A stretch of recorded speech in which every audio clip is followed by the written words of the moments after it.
He has covered the NFL for the Houston Chronicle for over 35 years. He's a draft analyst. You can find him on the Twitter account. It's McClain _on_NFL. And right now we welcome in John McClain back to Tuscaloosa. I hope you're doing well, sir. Welcome into the game. Yeah, it's kind of the calm before the storm, right? We get ready for the draft on Thursday, Friday, and Saturday. Teams have done all their work right now. They're just looking at their draft boards, wondering if they've got it right, trying to come up with any little morsel of information. We look at this upcoming NFL draft. Let me ask you about these Alabama guys. What has changed? A'Shawn Robinson, Jaron Reed, Reggie Ragland, those first-round potential guys. Do you believe they'll go in the first round? Oh, yeah. They'll all three be first-round picks. Kelly be a first-round pick. I watched Derrick Henry, not like you have, but I watched him a few games, and then, of course, I've seen all the highlights. It's a mystery to me why more people don't have him as a first-round pick. We have Ezekiel Elliott as a high first-round pick, and Henry is nowhere to be seen. In a couple of my mock drafts, I had him going to Seattle. Seattle lost Marshawn Lynch. The guy who replaced him last year, Thomas Rawls, blew out his knee. So to me, Seattle needs a running back.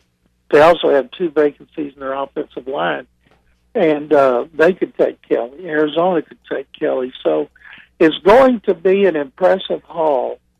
Probably not as much as Ohio State, but it is amazing. Those two programs will combine for over a third of the first round of the NFL draft. That's unbelievable for Nick Saban and Urban Meyer. It's pretty crazy. What do you get when you get a Nick Saban player? I'll tell you a story because Nick's first job in the NFL was here for the Oilers, 88 and 89, and I covered the team then. And Nick never talked. He back then coaches could talk to the media, assistant coaches. Today, if you want to talk to an assistant coach, they act like you're about to shoot somebody. Security comes over and gets you. But back then, you could talk to anybody. Nick kept his head down, his mouth shut. And I remember the general manager used to go into the position meetings, and he liked to see them coaching the players. And he told me Mike Holloway was the general manager, how impressed he was with this college guy, Saban.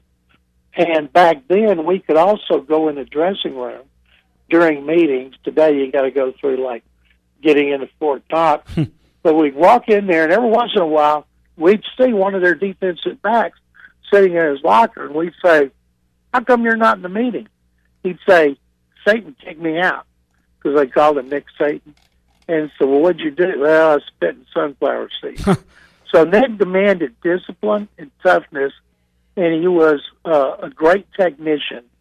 And we're talking about just coaching the DBs. He came to a playoff team. They'd been to the playoffs a year before, won a playoff game. He came in 88. He was there in 88 and 89 when he left to go to the University of Toledo. And they thought Nick was a tremendous young coach, and the characteristics they talked about him. Back then, I see today, the only difference is he talks now. And back then, Nick didn't. And he was watching and learning and soaking it up because he had a good staff he was on at the time. And he's grown. And I always wondered, well, this guy never talks. How in the world is he going to recruit? And, of course, he's one of the best recruiters there's ever been. So I think they know coming in the players are going to be sound fundamentally. They're going to be tough. They know what it's like to play in the bright lights.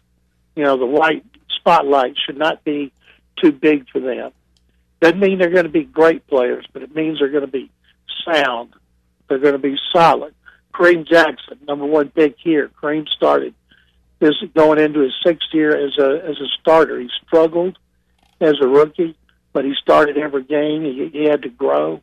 He got blasted a lot, and now he's become a solid starter. He and his other corner, Jonathan Joseph, they're going into their sixth year together in the era of free agency. That's amazing. So that's one reason they want Alabama guys. They want Ohio State guys, those big programs that continually recruit well and develop the players. And they also know most of those players are going to continue to develop because they've been well coached. You know, Nick may be, you know, I can't say he's better than Bear Bryant. You can never say that. I don't care how many national championships he wins, but there's undoubtedly Nick Saban is one of the top 5 and maybe the top 3 coaches in history. How far can Derrick Henry fall in this NFL draft?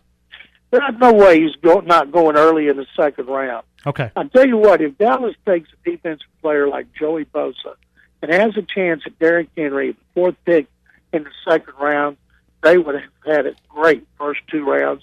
I don't care how many carries Henry's had. I don't care that he's a tall runner who's going to take a lot of punishment.